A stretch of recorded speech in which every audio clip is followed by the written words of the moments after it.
Underwood. Thin ice!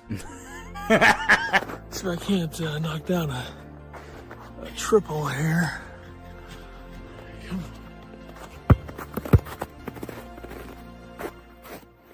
Whoa, okay. I didn't even miss a shot this entire time, so take that. This better be good for the team.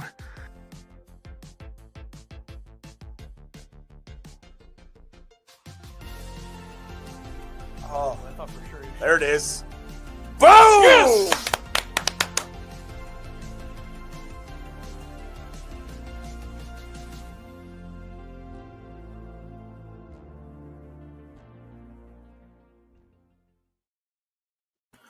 All right, Illini Basketball Podcast, episode 250, February 7th, 2025. Perfect time to be at the quarter century mark, or quarter thousand mark. What the fuck am I saying? I fucked that. All right, I fucked it up. Yeah, the chat's lively as we go live here, not to be confused with Derek Lively, the big man for the Dallas Mavericks.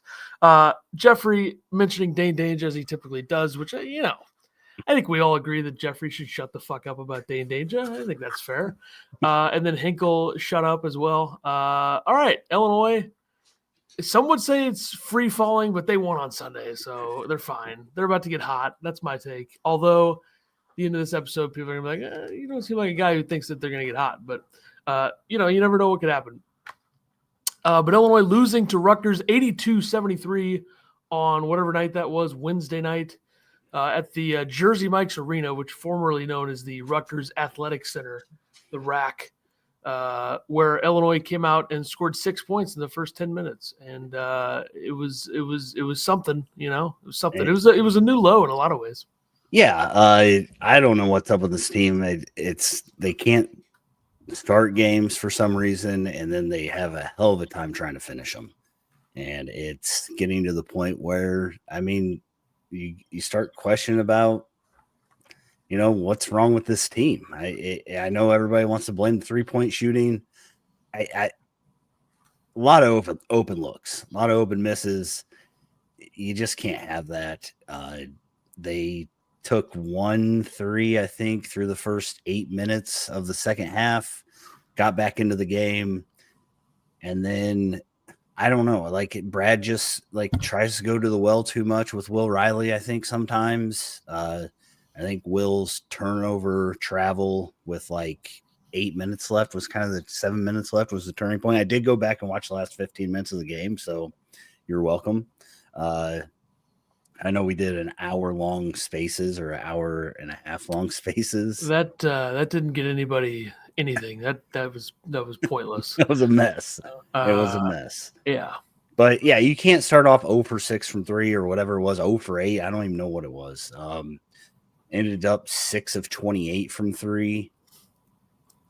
I just it boggles my mind how this team gets into it. And then they get down later in the game, and Boswell just comes down and does one of his patented put up a 3 with 4 seconds off the shot clock. It's just this team is they've literally, it seems like they're fighting something every game. Dylan Harper comes back and just absolutely torches Illinois when we thought he was still 2 weeks out from everything I hear. Yeah, Brad's quote here is a fucking lie. Yeah. It is a fucking lie. Yeah, Brad said, quote, "No surprise that he played. I thought we fought him in the first half. Then second half, he did a nice job getting fouled." Harper just has a way of turning the game over. Illinois took a 2-point lead. Harper comes down, knocks down a 3. He gets fouled going to the basket. He gets some easy buckets, around the rim. And it was just a comedy of errors in the last 7 minutes of this game. And, everything was going Rutgers' way. Nothing would go Illinois' way. I think they were 1 for 9 from the field in the last 7 minutes of the game. You can't start games how they've been starting games. And you definitely can't finish them like this. So. Yeah. I think, okay. Jeffrey said to blow him, by the way. Yeah, I will not do that. I'm trying to gather my thoughts, which is difficult lot of people think that I, may do like crack or something, and I don't. Illinois Dude. starters went 1 for 14 from 3. Like, it's every fucking game. It's the same thing. Yeah. And I don't know if I think tomorrow they're going to be hot. I mean, I have them losing the game tomorrow, but we'll get to that. But that's just something. That's just something you do. That's a message sent. Yeah. But I'm just going to say that they're going to get hot because I have no other answer. And even if I don't believe it, I'm just going to keep saying it because the online conversation is so negative in the same way where I'm just not going to contribute to that right now. And I was willing to do so after this game. Obviously, I mean, they're 7-6 in the Big Ten, which, if you look at their schedule, not an ideal record through 13 games. I mean, you lose games to Rutgers, you lose a game to Nebraska, you lose to USC and Champaign, you get killed by Maryland, you lose a close one to Michigan State. Those are all of their 6 Big Ten losses, and none of their Big Ten wins are all that quality. I mean, Oregon, fine. They've looked a lot worse since Illinois beat them, but, granted, a 32-point win on the road against an Oregon team that was playing really well at that point. That's a good win. That's fine. Obviously, they left no doubt against Indiana, but Indiana's not good. Indiana's won 1 game since Illinois beat them. I think they're like 1-6 or something in their last 7. Ohio State, I guess that's a good win. I mean, they had a big-time win last night at home, a comeback win at least over Maryland. That's a fine win. But other than that, it's nothing too impressive. I mean, you beat Washington. Who cares? You kill Penn State. But the hard part of their schedule really, really starts. You could say it starts tomorrow because although Minnesota is not a very good basketball team, I don't think that even matters. I think we've kind of learned that last 2 road games, you lose to Rutgers and Nebraska. Rutgers more talented than Nebraska. Nebraska, much better metrics than I would think they would have based on that roster and that team. But you got Minnesota, UCLA, Michigan State, Wisconsin, Duke, Iowa, Michigan, Purdue. I mean, this team better find it, and they better find it fast because there's a very real scenario where this team goes like, 9-11 in the Big Ten, 10-10.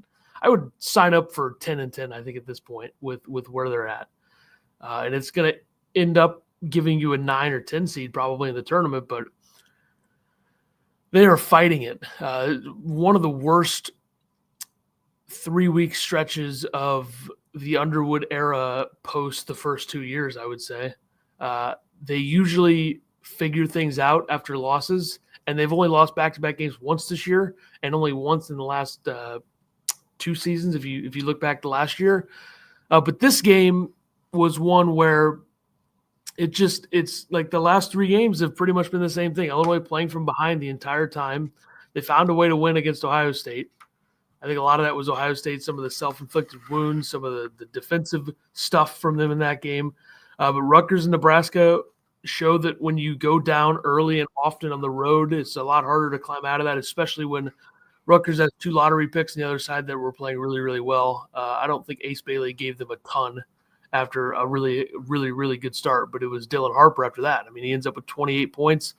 I thought the officiating was certainly a conversation. I mean, Rutgers ends up with 34 free throw attempts. Illinois had 19. High knees getting in the way on that one. Loser. Setting screens and boxing out Illini players playing defense. Yeah, kind of crazy. Yeah, watching that last 8 minutes, it was physical, and then there were some weird touch fouls. Like it just kind of helped swing momentum. I know Rutgers was doing it on their own, but it seemed like it helped it a little bit more.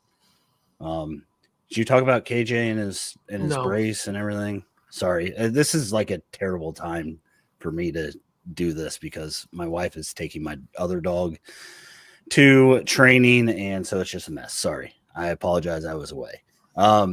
But Brad said that KJ is 100%. The reason he hasn't been playing well is because he's at the top of the scouting report. He's going through a moment. Everyone goes through it. He will fight out of it, and we will support him. He will have his opportunities. So I don't think the injury thing is an issue at all. I mean, he came off of the injury and played really well against Indiana. I just think he's cold.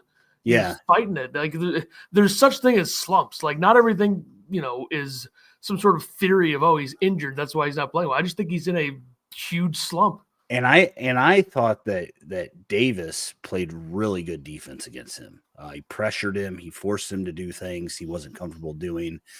And then you get Illinois just being sloppy with the ball. I mean, when it's crunch time, it seems like that's when they are the most sloppy with it too. Tommy throws one to Merez's feet, I believe, and then Harper somehow saves it from behind the back and then comes down and hits a dagger three. It's just like this team is going through so much with sickness and injury and everything else, and then they shoot themselves in the foot constantly during games. So I don't know. I don't know what's going on with Tommy. He came back in the game after rolling his ankle, and then I don't think he came back in like the last 8 minutes of the game, 7 minutes of the game. So Jeffrey's brilliance here doesn't help when we've had a guy score 27 or more against us last 3 games. Where's the adjustment on that? Number one, Bryce Williams fucking did it on 26 shots. And I'm not going to use the F word as a crush there. I apologize. I'm going to use it a lot more, but what's the point there? It's just stupid. I'm well known to never overuse the word. There's also such thing as like maybe tipping the cap to another player. Like that's I think what you do with Dylan Harper here. But like I said, Bryce Williams, 27 points on 26 shots, and he made 7 free throws. And then obviously Devin Royal, if he's the one, he had 29, right? Yeah, that's one where Merez was getting burnt by him. Not a good matchup for Humrickhouse. I think he tipped the cap for how well he played, but Illinois didn't do a good job against him.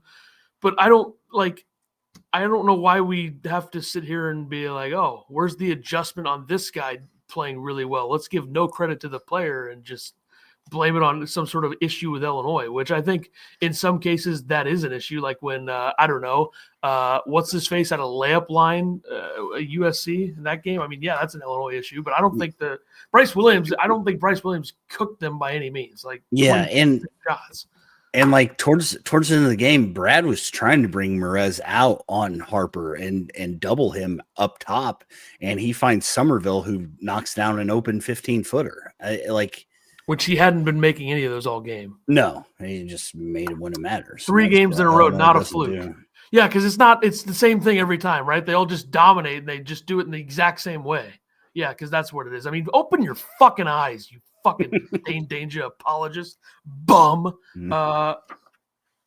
Anyway, I just think that the starters have to give them more. Merez had a fine game in terms of offense, and he's got to get more rebounds than 5.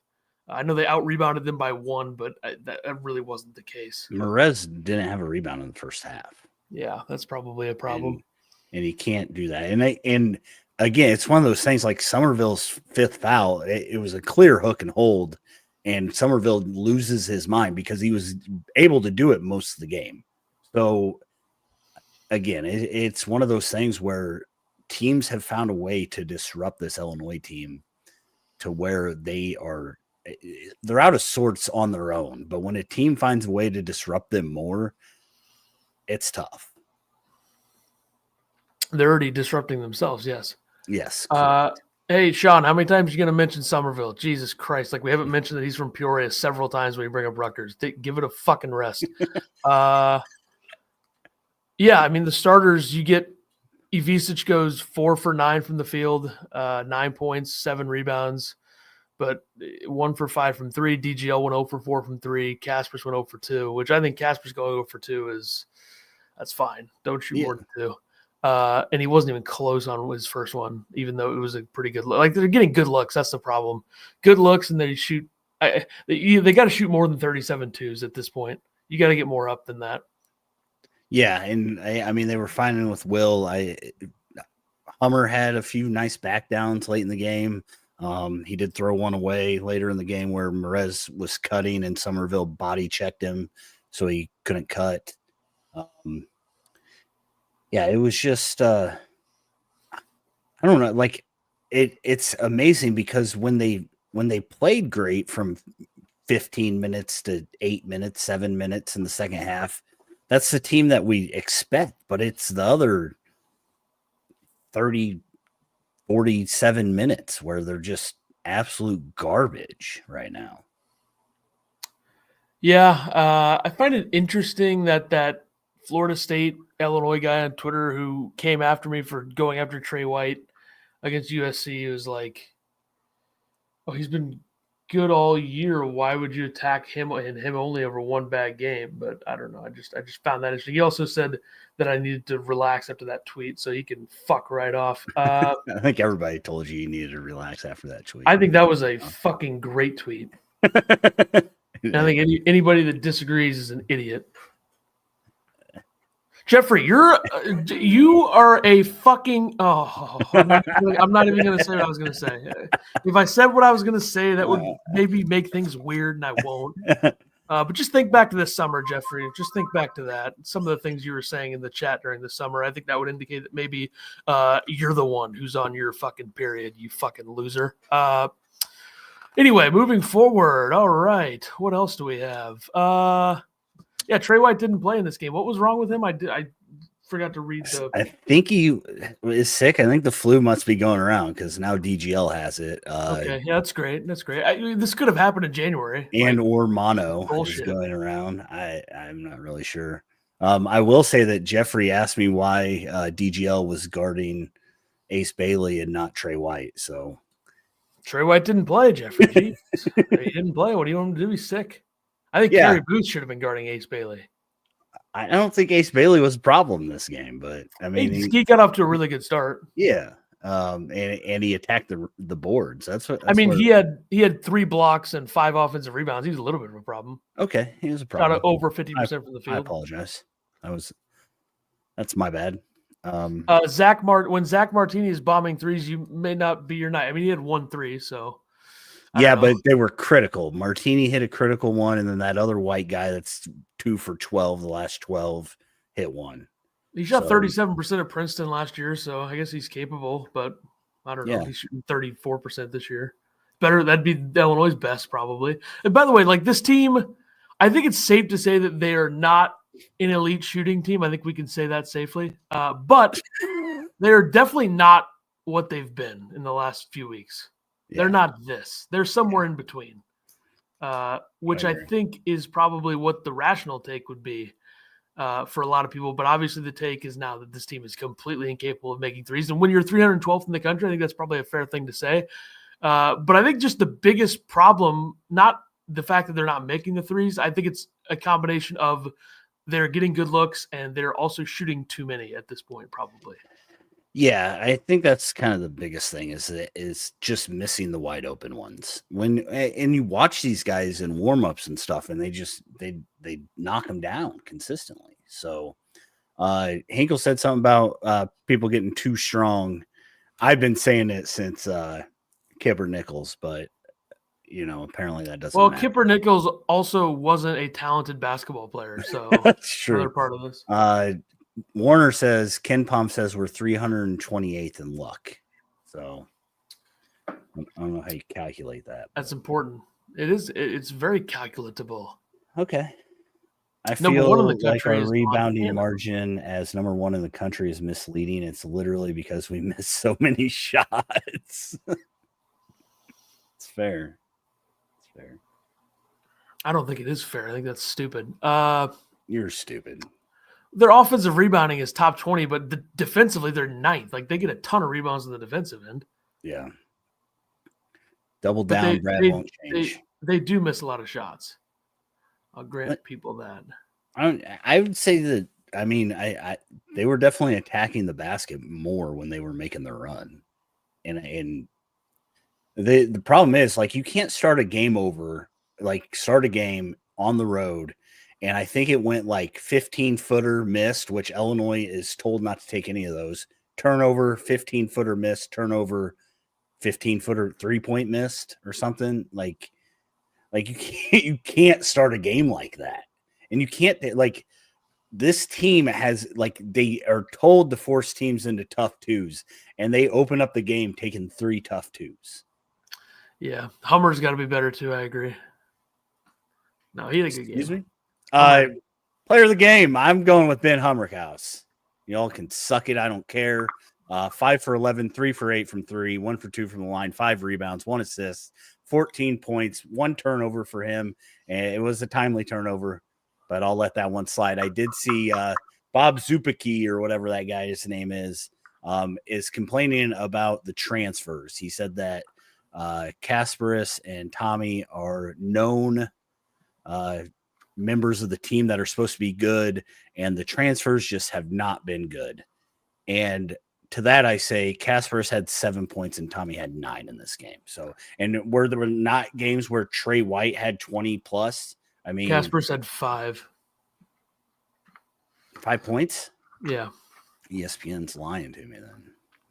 Or Ken Palm's lying to me. Let me add it up real quick. 20 plus 14 is 34, plus 2 is 36, plus 9 is 45, plus 6 is 51, 62. Yeah, Ken Palm's correct. The Hummer hoodie's dirty. I wore it Wednesday night to golf. So. My issue with the Bob Zupke or whatever the fuck his stupid ass name is, my issue with what he said was just like, it's such an easy thing to do. It's so easy to, once this team hits a rough patch, which they've been in the last 3 weeks, since January 11th, they lost to USC. Once you start going into that, it's so easy to blame it on the offseason. And, oh, they made this move. This is a bad evaluation. To which my counterpoint would be, all of the same motherfuckers who are calling this out right now are the exact same people, and I'm using the F word as a crutch there, I apologize, are the same people who were in love with these pickups. Every single Illini fan's like, oh, this is a great pickup for every single one of them. I'm the only person in America that questioned the Trey White thing. The only person. And I think I've been wrong about that overall, I guess, unless he sucks the next month and a half and doesn't, do anything, then maybe I'm right. I already apologized though, so I kind of walked it back. But like, nobody questioned anything in the summer. And sometimes things just don't work out. Like, I think a lot of the guys that were brought in are capable of doing the things they're supposed to do. Sometimes you just don't execute. Sometimes you're just not playing well. Sometimes your season's not as good as it's supposed to be. I mean, it happens. I don't know. It's so easy to just look back and be like, oh, what about this? What about this? And it's classic sports fan fucking little brain thinking, because you're instant, the sports fans instant, the psychology and the wires crossing in their brain. You always go back right now. They are so good, it's not even funny. It always goes back to what they did in the offseason, and you start questioning all of these moves. It always goes back that it's such an easy thing to do, and I don't think that's why this team is not living up to the expectations right now. Because what else are you going to go do? Who else are you going to get? Well, who's one of their targets they missed on that they could really use right now? Because I don't know if there is like one that I'm that, like Kylan Boswell is not playing as well as he did at Arizona. Hummerkaus is not shooting as well as he did at Evansville. And the thing is, like Hummerkaus isn't taking like tough threes either. Like, he's taking open shots. He's not doing anything out of the ordinary. Well, trying to pretend like he's Marcus Damask. I mean, that's, Well, Bootsell said Hummer hit that deep three at the end. That was huge. He also hit a three to give them the first lead of the game, I'm pretty sure. And then he hit a fadeaway deuce. Then he hit a fadeaway deuce to tie the game. So, like, yeah, he played well. He played like shit in the last game. He played well in this game. There you go. Like, if he goes 0 for 7 from 3 tomorrow, you're going to be saying the same stuff about the last game. You don't have to die for the guy. People also, I think you like Hummerkaus more than the goddamn team at this point. It's a little insane, but you don't have to apologize or be an apologist for him at every single turn. I understand you like the guy, but I also saw a big Illini account that said that why did we redshirt Jaxties? So that's where Illinois fans are right now, and it's. But can I just say something? You can't just. I like Ben Hummerkaus. I think he's an okay basketball player, but I'm not going to let you get away with saying some people have bad games. Okay, let me just say this: this guy, from November 23rd to December 29th, he scored 11 points, 9 points, 3 points, 9 points. Went 1 for 9 from 3 in the first Northwestern game. Had 3 points. 1 for 5 against Wisconsin at 4 points. 5 points, 3 points, 3 points. That's like a full month of doing nothing. And also, before the Northwestern game that they won, he had 7 points against Indiana, 6 against Michigan State, and 0 points at 26 minutes against Maryland. then he had 1 point against Nebraska, went 0 for 8 from the field. His 1 point was at the free throw line, obviously. And then he had 5 against Ohio State, and then he showed up in this game. So Hummerkaus has obviously, very obviously, not lived up to what we thought he would be. But that's not also to say that he's unplayable, because he is playable because he has to play.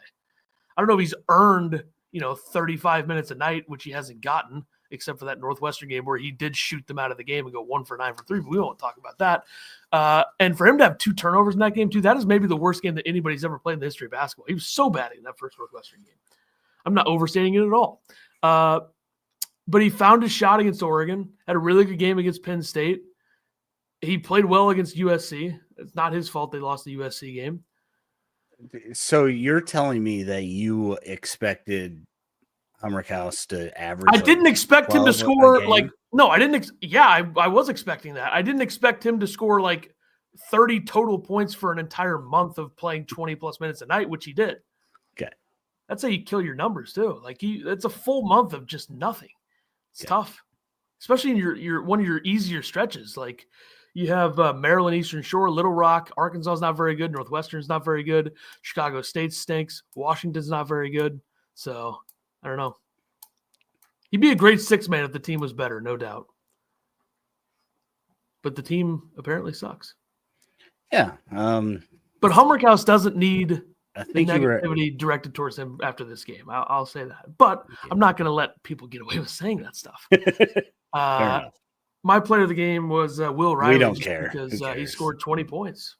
Will Riley, the best player on the team in this game, no doubt. I mean, got it going when they needed it. But, maybe they messed up because ESPN has Will at 18. So maybe they switched scores for. Maybe Ken Palm's probably more likely to be wrong in this case. Yeah, but apparently that's where the difference is.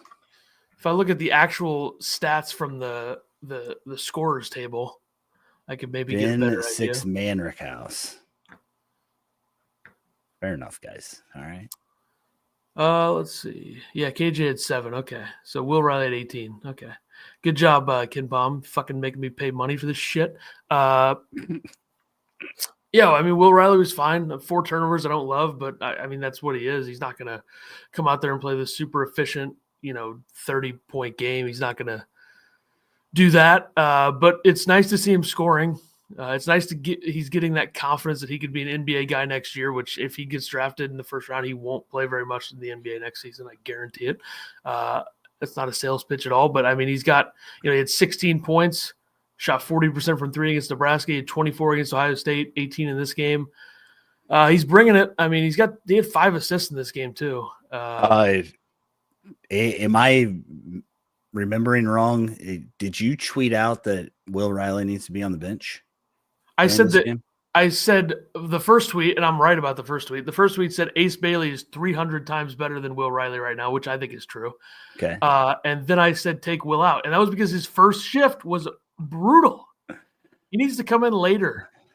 Wait till he gets that second time in. Hinkle says, why overcomplicate assessing this team? They were constructed to make threes and create space for guards to get downhill in the pick and roll.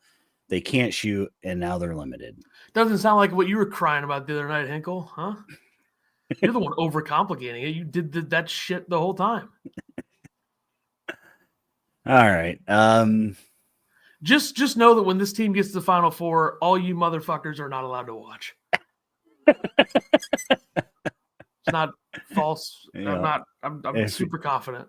If you weren't with us when we were bad, don't love us when we're good or something. Yeah, I'm starting to think this team's never going to get out of this, but maybe they do. I don't know. I mean, obviously you don't. You think they're going to go lose at Minnesota? So somebody's got to, wake them up. We've been picking them to win every game.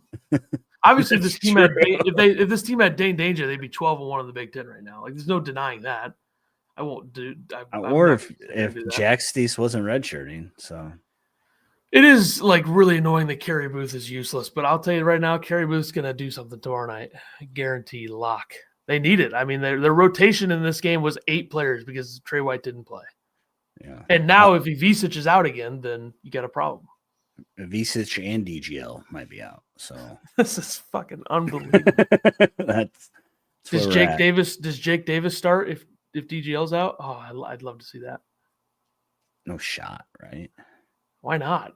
I mean, if you want to wake them up, then start Jake Davis. Like if you go Boswell, KJ, Davis, Hummer, Merez. You don't think Will Riley's going to start? I think Will Riley likes not starting, and I think the coaches like him not starting. That's fair. He played 34 minutes. Booth will ride the pine. He's going to play if Ivicic is out. Listen on the radio or watch the Illini Basketball Podcast watch party. That's right. You can't actually watch the games, but those are your two options if they make the Final Four. We wouldn't do a watch party for a Final Four game. Sounds terrible. But we didn't do it for the UConn game last year. And who are we?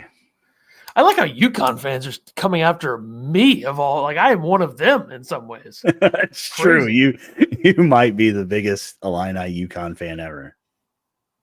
It's unfortunate that they're doing that, but watch party in person. We just have a big old party. Invite all you weirdos over to hang out with us. 3, 4, 5, 6, 7, 8, 9, 10, 11, 12. I had said the F word 12 times in that tweet. Not bad. That tweet that's kind of blown up because that CBB content account tweeted. I won't even read the tweet.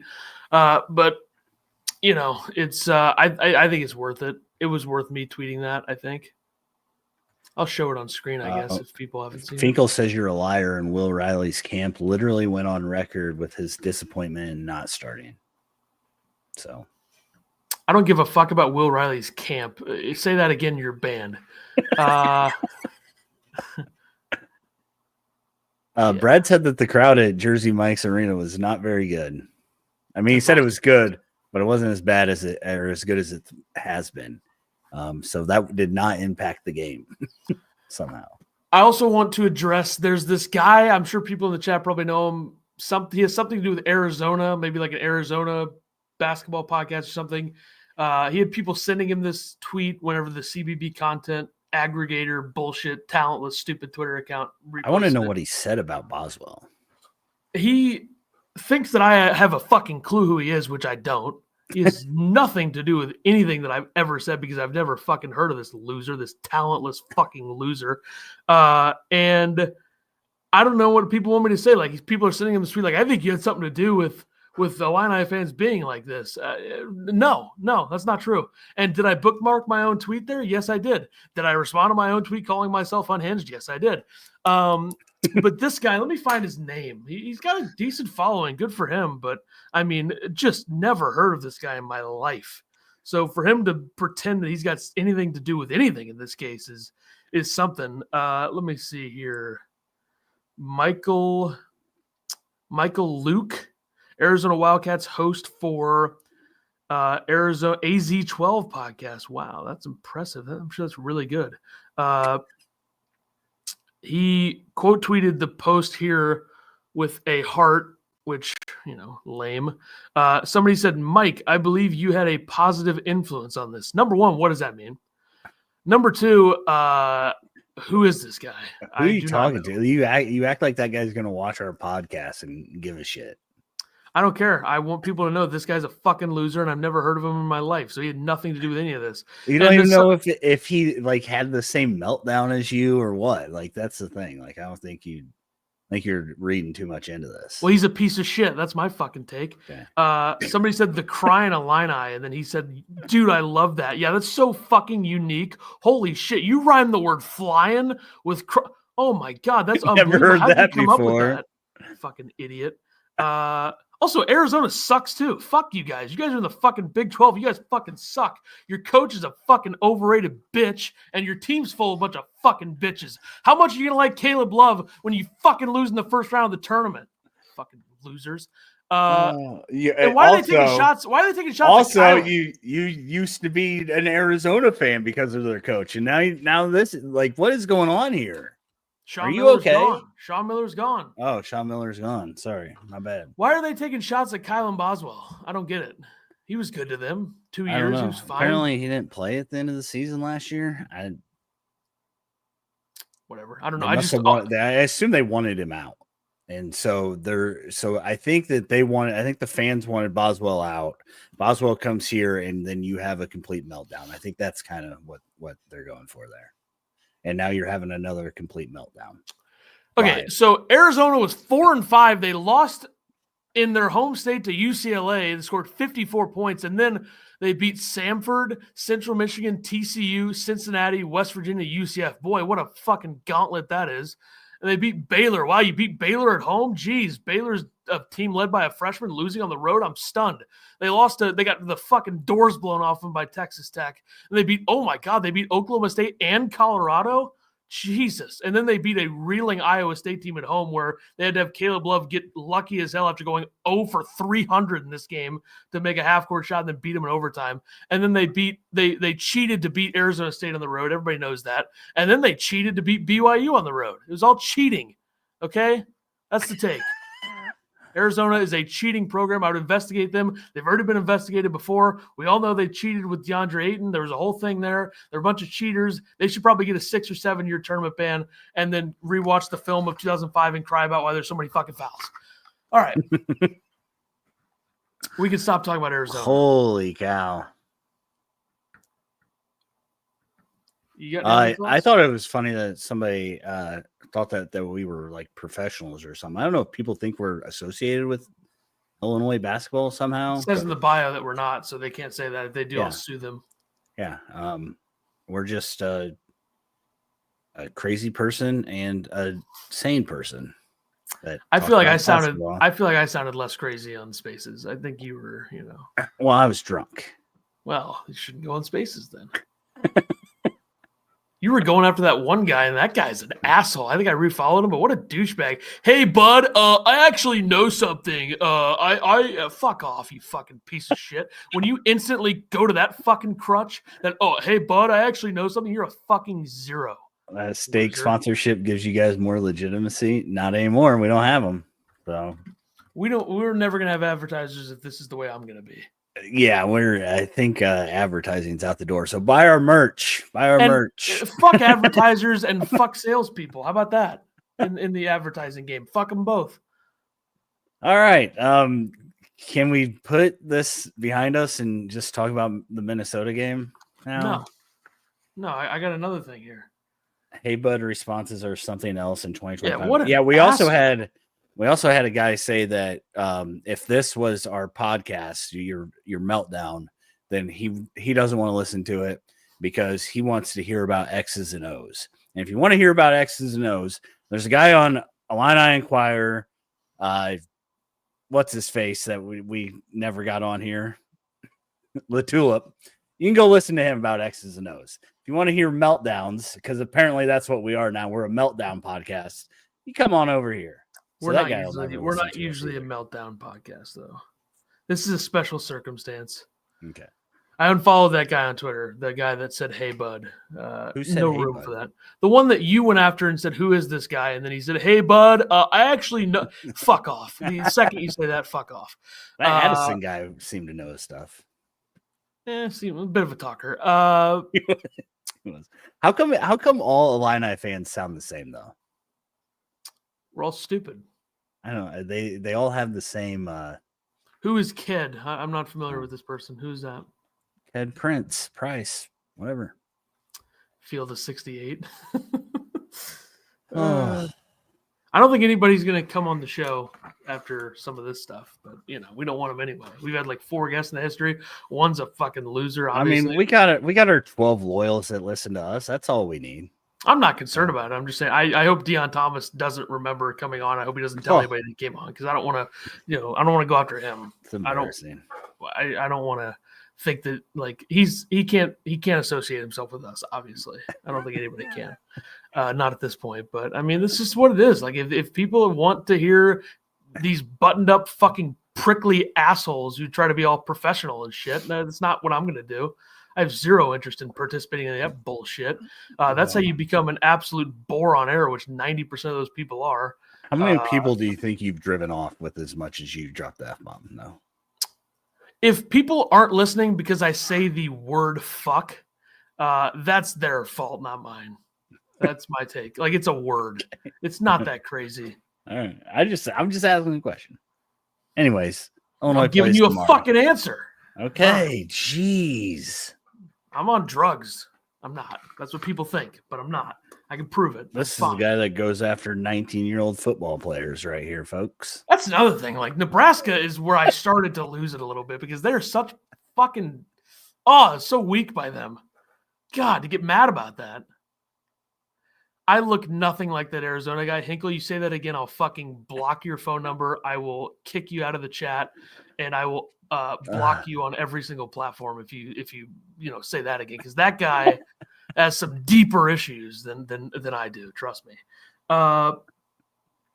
Let's see. Illinois plays tomorrow night. Cow. First Saturday game since USC, but that was an early Saturday. First, later in the day Saturday game since Tennessee. December 14th. Hinkle, stop it. He should fucking say it to my face. Minnesota, Illinois at Minnesota tomorrow night. The Williams Arena, Minneapolis. Where am I at? My Illinois is 15-7, 7-6 in the Big Ten. Minnesota's 12-11, 4-8 in the Big Ten. So they are 8-3 in non-conference with another cupcake schedule. Big Ten Network for this one. Nobody's going to want to watch this game. But I said just win the game. Yeah. That's what Illinois needs to do in this game is win it. I agree. I feel like we've said that too many times already this year. But Minnesota's 4-2 in their last 6. They lost 4 in a row to begin the year. They're 4-2 in their last 6. They beat Penn State by 8 on the road. Dawson Garcia had 19 and 14. They got Garcia, obviously, in year 11 in college basketball. They got Lucai Patterson, whoever that is. He had 14 points, 7 boards, 3 assists. Charlotte transfer. They got Mike Mitchell, who's in his second year there, former Pepperdine player. Gets some assists here and there, I suppose. Had 3 in the last game, had 9 points. They shot 37% from 3 against Penn State. They got Odu Cayley and Parker Fox. I mean, this is just such a okay. Parker Fox and Odu Cayley round out the starting 5. They also got this Isaac Asuma, the freshman, who can shoot it from 3 occasionally. He's kind of like Humberghaus, except Humberghaus is 35 years old, and this guy's a freshman. So Brennan Rigsby as well, 14 points, and was 5 for 5 from the field, 2 for 2 from the free throw line off of the bench. He's a 6'3" guard who was at Oregon last year. His minutes percentage at Oregon last year was 56.1. He's playing 37.3 this season. They also have Bears quarterback Caleb Williams, a former JUCO guy, played 1 minute against Penn State. Hasn't been playing too much. I assume a lot of that's because of the football season, but we'll see if he gets out there in this game for him. Shooting 60% from 3. Yeah, weirdly enough, this guy, 3. Caleb Williams from Wisconsin, and then I'm pretty sure the real Caleb Williams has some connections to Wisconsin as well. Okay. This guy's obviously the fake one.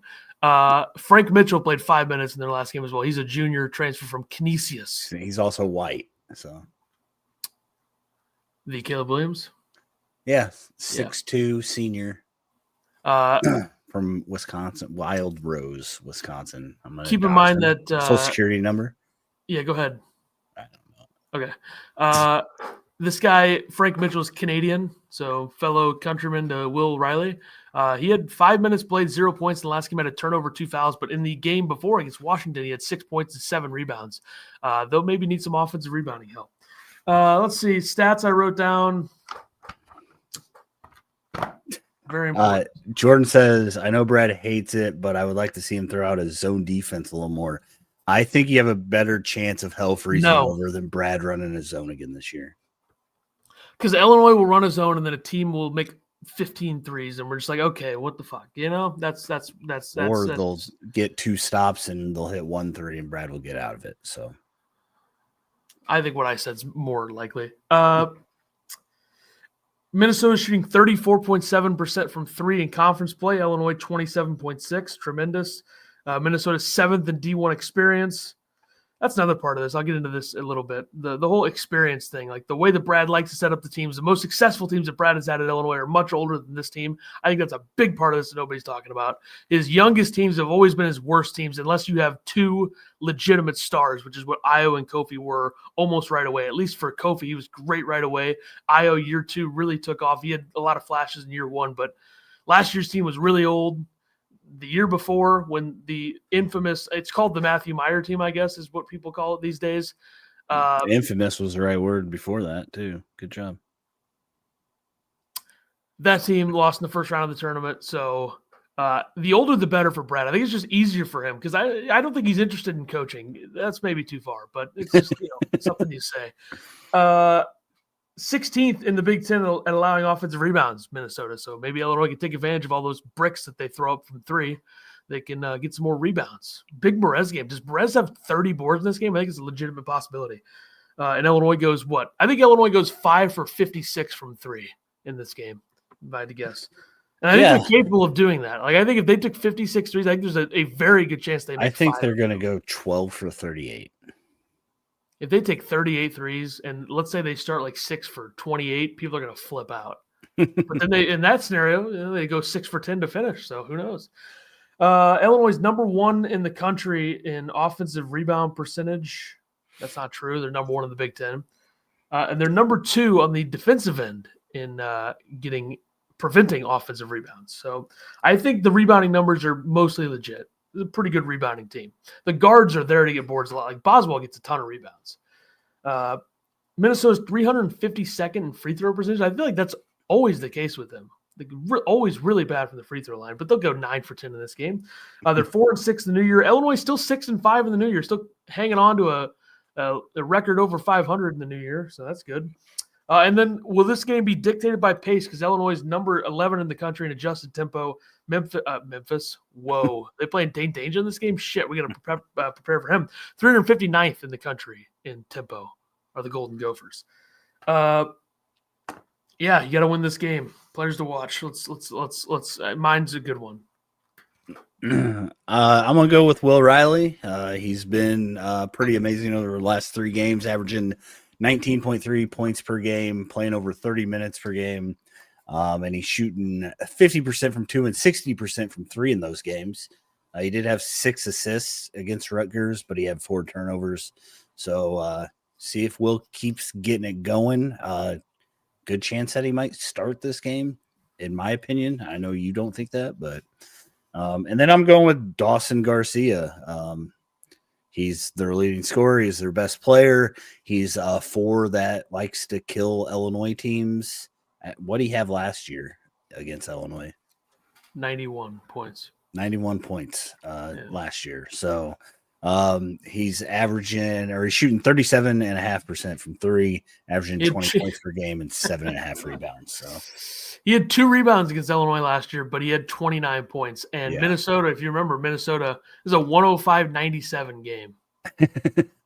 High level offense. Minnesota shot 70% from 3 in that game. Yeah. So there you go. And Cam Christie's gone. He had 23 in that game. So, and Mike Mitchell, by the way, Mike Mitchell last year against Illinois had 17 points and made 4 threes. So we'll see.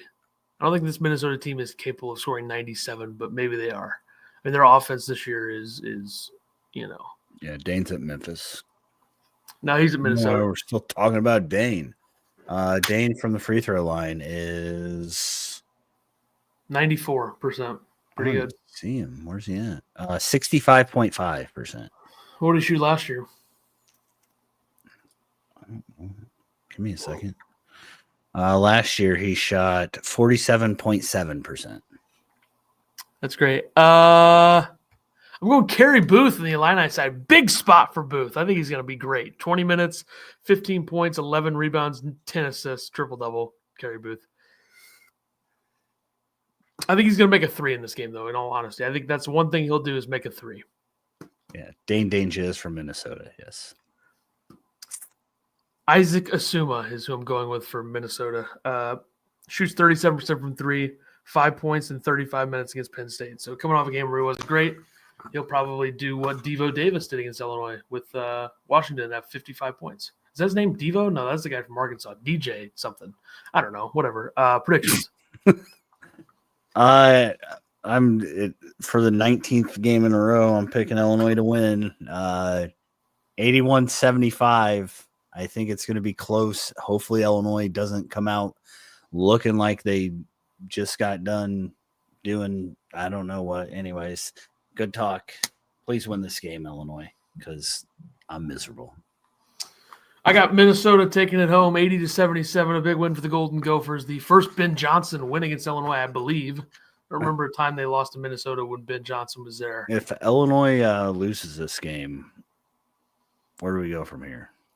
Do we just shut down the podcast? It might be over, yeah. I think people think that I'm spiraling right now, but I'm not. I'm perfectly fine. I've never been more normal in my entire life. Wiley's going off, no question, says one cold boy. Over under on sick players this week. Well, we know of one. DGL's out. He's not out. His status is in doubt. He's got the flu, so he'll probably play. Michael Jordan would fucking play. DGL should play. No. Hey, yeah, go ahead. Brad is on the hot seat. That's true. Cheesang, no doubt. I will say, like, a lot of that tweet that people are kind of pointing at is like other fan bases like Purdue and Michigan State, like, apparently Illinois hasn't done enough in the last 6 years for me to call Illinois fans spoiled. I think that's unfair. I think the standard at Illinois has been the standard at Illinois in the 2010s was wildly surpassed in the 2020s. So now it's a bit of a different standard, but I think I can still sit here and say that Illinois has made the tournament multiple years in a row. I think it would be very surprising if they missed this year, although I guess we can't rule it out technically because they could lose out, I guess, right? It's not impossible. I think if they lost like 5 in a row, everybody would quit, but because that's what this generation is, a bunch of fucking quitters. You'll never see me quitting. In a different life, I would quit. I wouldn't quit now. I'm different. I'm cool. It's been a while since Illinois lost 1, 2, 3, 4, 5 of 8 or whatever. Like, yeah, they usually win.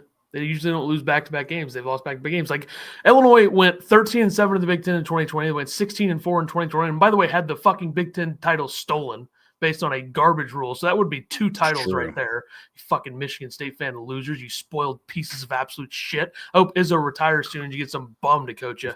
15-5 the year after that. 11-9, 14-6, or 7-6 right now. So they've won a ton of games in the Big Ten.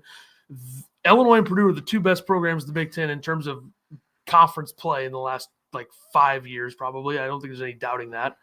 And I think I'm allowed to call Illinois fans spoiled when they're 15-8, 7-6 in the Big Ten. They look like absolute shit right now, and the sky is completely falling for this team. And Underwood's on the hot seat. He's the worst coach ever, and all these players suck. It's more of a how Illini fans are acting than like that. And I am acting super normal, but keep that in mind. Sure.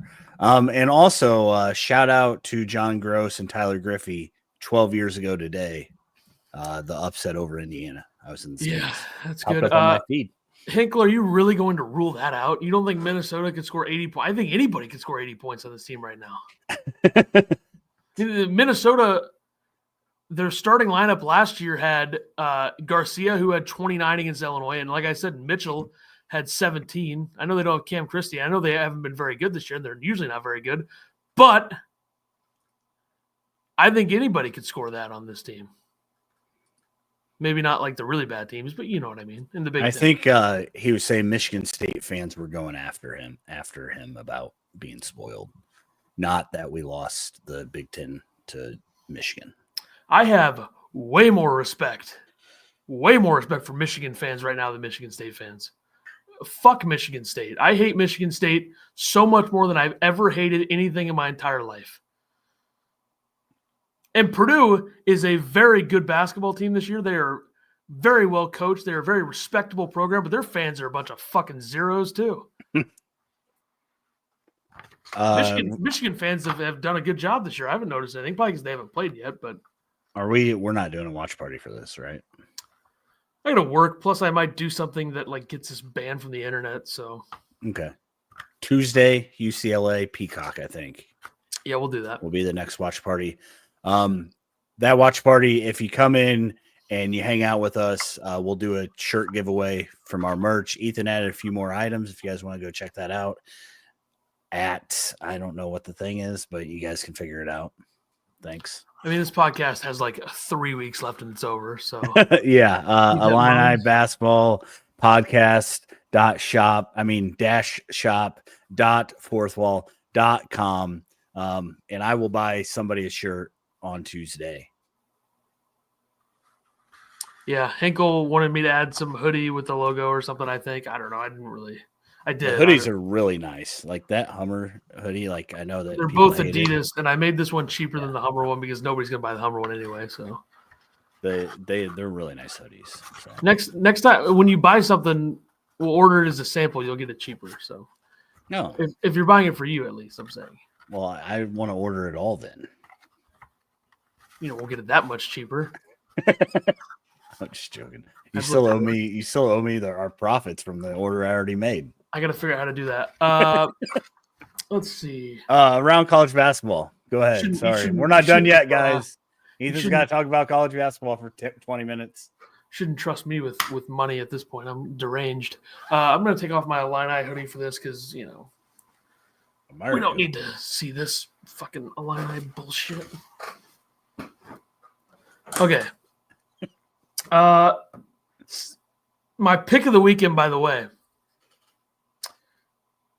When I was doing this last year, I think I was the best in the world at picking upsets. Obviously, I had the infamous that nobody gave me credit for, Ohio State or Purdue. Ones, yeah.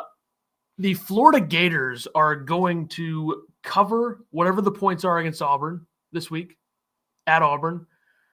In fact, the Florida Gators are going to beat Auburn tomorrow. Number 6 beats number 1 tomorrow. That's the pick of the weekend. They said they were going to beat Tennessee last week, and they got stomped. Right back to the well. Florida beats Auburn tomorrow. Keep that in mind. And the game of the day tomorrow is, of course, you take a trip to the West Coast. UC Irvine, UC San Diego, going head-to-head tomorrow night. Phenomenal basketball game. That is the game of the day tomorrow. In a day that features Texas Tech and Arizona. I hope Texas Tech wins by 1,000. Texas A&M, Missouri, Tennessee, Oklahoma, Marquette, Creighton, Alabama, Arkansas, Duke, Clemson, Michigan, Indiana. We'll talk about Indiana in a minute. Texas, Vanderbilt, Florida, Auburn, Wisconsin, Iowa, Mississippi State, Georgia, St. Mary's. I'm not going to say that one. That's pointless. Kansas State, a red-hot Kansas State team. Keep an eye on Kansas State potentially upsetting the Jayhawks tomorrow. Coleman Hawkins dominates Hunter Dickinson. Pitt, North Carolina, a couple bum teams there. And then UC San Diego, UC Irvine is absolutely the game today, 9 o'clock Central, ESPNU. It's going to be a phenomenal basketball game between probably the two best teams in the country right now, if I had to pick two. The UC San Diego Tritons from coached by the great Eric Olin. Thoughts? Never heard of her. Wow. UC Irvine, of course, the Anteaters, coached by Russell Turner in the Big West. Number 8 defense in the country right now in efficiency, UC Irvine. How about that? They've been suffocating teams. They've lost one game since January 1st.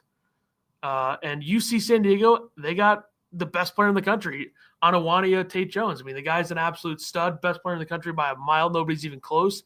And these two teams are going to duke it out. And the fun thing about UC San Diego is that they attempt three-pointers in the same way that Illinois does. But guess what, folks? They make them almost 35% on the year. Far better. And both these teams can defend. This could easily be like a 62-60 game. When they played earlier in the year, it was 60-52. This is tough, though. UC San Diego, a team that I really like. They're going on the road this time. So we'll see. It's only their 5th year in D1, by the way. Very impressive that they're this good already in year 5. The game of the night tonight, though, St. John's, UConn, Dan Hurley, Rick Pitino, head-to-head. That's going to be a war. I think it's a huge spot for UConn. Obviously, St. John's going on the road. St. John's has not lost a game since December 31st. They lost to Creighton, and before that, it was November 24th. They lost 2 games in November. They lost 1 game in December, which was on the very last day of the month, and they lost 0 games in January, including just drubbing teams. They were beating the shit out of teams. That's not entirely true. A couple games that they did dominate. Both of these teams with recent wins over Marquette as well. UConn beat Marquette by 8. St. John's beat Marquette by 6. This will be a good game. I don't know. So Liam McNeely has been out, sidelined. He hasn't played yet. I think this would be the game where he plays. I think he was at game time against Marquette. That was their last game. That was Saturday. So he has, 5 days off. I think he probably plays tonight. I haven't heard anything, but they need him back. I mean, this guy's a potential lottery pick, was shooting 38% from downtown before going down, 85% from the free throw line. So we'll see if he's back. Obviously for St. John's, You need to get RJ Luis going and going quickly. A guy that isn't going to kill you from three, shoots 28% in the year, but he's a scorer. I mean, he takes a lot of twos and he makes a lot of twos. He had 17 points, 11 boards, 3 assists, 3 blocks, 4 steals against Marquette. They need him to get going, and they need their guards to shoot better. Like the one thing about St. John's that you worry about is their offense, but the good thing for them is that the one thing you worry about for UConn is their defense.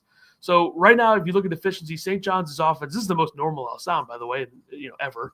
That's why Mondays, you want to tune in, February 10th, Monday, college basketball show. St. John's offensive efficiency, 74th in the country, but UConn's defense is 118th. Then the flip side, the big matchup, the elite matchup, UConn's offense is 10th in the country in efficiency. St. John's defense is 4th. So whichever team's best unit performs better probably wins the game. Like if UConn can get this game in the 80s, I think they win it. If St. John's can keep it under 70, they probably win it. That's how I would view it. But I will say St. John's offense isn't great, but they get a lot of rebounds on the offensive glass. So if they can do that, that would be big time. UConn also not great in terms of preventing offensive rebounds, 9th in the Big East in that. But then, of course, St. John's is – if you thought Illinois' shooting in the Big Ten was bad, which what did I say? It was 27%. Yeah. St. John's is shooting 23% in Big East play from 3. So worse. But, of course, St. John's has an easier schedule, and they're 20-3. So congrats to Patino for that cupcake bullshit. Want to go to real school. Indiana, I guess we should talk about. Mike Woodson going to be gone at the end of this year. And my favorite, a tradition unlike any other. Some would say that that's the Masters, which, of course, we all love. But I would say it's Indiana fans producing absurd coaching candidate lists when they need a new coach. It's like literally like, let's go after the 10 best coaches and we'll probably get one. And it's like well, I understand why they would want Brad Stevens, but that is literally never happening. So that's one. Nate Oates is not leaving Alabama for this. Bruce Pearl is not leaving Auburn for this. Scott Drew has proven that he won't leave Baylor. I mean, Scott Drew had Louisville all over him last year. Billy Donovan, I don't know why Billy Donovan would want to do that. No. I know that things aren't going well with the Bulls, but no. But the one guy that this basketball logician, I don't even know if he's an Indiana fan. I think he's just, a person. Yeah, I agree. He was just listing the top coaches. It was an accurate representation of what Indiana fans would say. Right. The one guy in Tier 1 that I think makes a lot of sense, and I think this is what's going to happen, is Chris Beard. I think Chris Beard is a top 5 coach in the country, and I think he would definitely leave Ole Miss in a heartbeat. Get out of the SEC now. I mean, go to Indiana. You'll have a ton of resources. They obviously are willing to spend the money, and I think you give Chris Beard whatever he wants, and you let him go. Just let him do whatever he wants to get the best team. So that would be the obvious thing. I don't think Dusty May would leave Michigan right away like this to go in conference. I think especially in conference. If the job was available last year, I think Dusty May takes it. Obviously, he went there. Ben McCollum should get a power conference job. I mean, he's doing a really good job at Drake. He's a winner. I mean, he won a lot before graduating to the D1 ranks. And Drake this year, Drake lost a good coach in Darian DeVries to West Virginia, and they lost their best player, which was his son. And Drake has made it look like that didn't happen. Like they're really, really good this year. I think they're like 21-2. Yeah. So Ben McCollum should get a big job pretty early, like a good power conference job, maybe an ACC job, since that conference is going to have 50 openings. Maybe Miami should do it. But I find a couple of these names also humorous. Like, would Indiana want Micah Shrewsbury? Like, I know he was successful in the Big Ten, but I don't know. Yeah. He's better than Mike Woodson, obviously, but Will Wade would also be interesting. The coaches who have the most, baggage. I think would be the most interesting. Yeah. Will Wade, though. Will Wade has turned McNeese into an absolute power in a shit conference. Bryce Drew is another guy that's done really well at Grand Canyon. Brian Wardle, shocked to see him on the list. Of course, the Bradley head coach. Bucky McMillan, I just don't think that makes sense. I don't think the style that Bucky McMillan plays would translate to the Big Ten. That's at Samford, of course. Todd Golden's on there. Todd Golden's probably pretty comfortable at Florida right now. They're really good, and they get a lot of talent. And although replacing Walter Clayton Jr. is going to be hard because that guy is probably my favorite guard in the country to watch if you take away that trash Kaspers Yakichonis. Thoughts? Who's your favorite guard in the country outside of Kaspers? guard? No, I don't know. Well, you better study up for Monday. Woo! Ugh, do you got a 4 doc hour made show. for that yet? I do, but I haven't done anything yet. I'll probably do that Okay. tomorrow and Sunday. Jared Calhoun also on this list. Good coach. Yeah, I think Chris Beard goes there.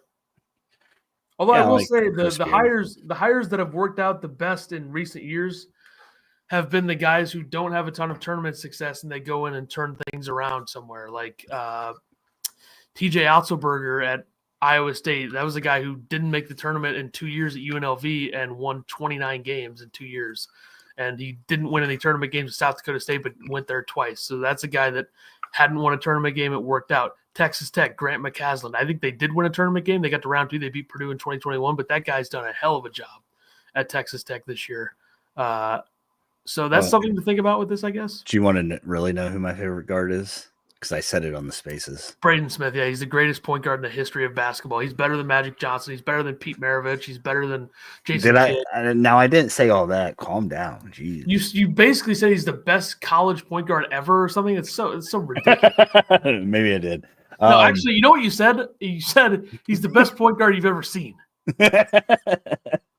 That sounds about right. Not an overstatement at all. One more thing, back to Illinois. I know that everybody that was here for Illinois probably left by now, but this game is so important, and I don't know why we didn't talk about this, but Illinois, after they play Minnesota, they play said this while you were gone, but you can go. Oh, next 5 teams. They play Duke, of course. Their only game that's not a top 5 Big Ten school is Iowa. So that's why this game means so much. Also, I just saw, I believe Jalen Leach is out for the year for Northwestern now. Oh, really? So injuries for them continue. That team's not going to go down swinging. But what do you think about Woodson, though, like quitting? I feel like that just is the right move for everybody. Yeah, I mean, I think that he has heard the Indiana faithful, and he understands, the situation, and that he's not producing. And I think that he wants Indiana to be good, and he's not the guy to do it. So if you're an NBA guy, if you have any connections to the NBA, if you've coached in the NBA before, they should have no interest in doing college basketball right now. Yeah. And I would say he's one of them. I think Kenny Payne's in Arkansas right now, but he's never going to be a head coach in the college again. No way. Yep. All right, I think we can stop there since we got Monday. Damn. Yeah, I mean, you did. I think you did a better breakdown of the St. John's UConn game than you did of the Minnesota Illinois game. So good work. Rightfully so. Illinois hasn't earned shit from us right now. All right, everybody, don't forget, like, comment, subscribe. We appreciate you. We'll be back. When do you want to do this one? I guess we're going to do it Super Bowl Sunday. That's not going to work. We could do double Monday. Oh, 8 hours of podcasting. Okay, Amazing. The college basketball one's going to be like an hour and a half, maybe 2 at the most. Yeah, no, it's all good. Depends on how much material I gather. We'll probably be back Monday then. All right, yeah, we'll see everybody Back to then. back. Follow the Twitter at Podcast Line A. There's really good stuff on there and all that stuff. Underwood. Thin ice!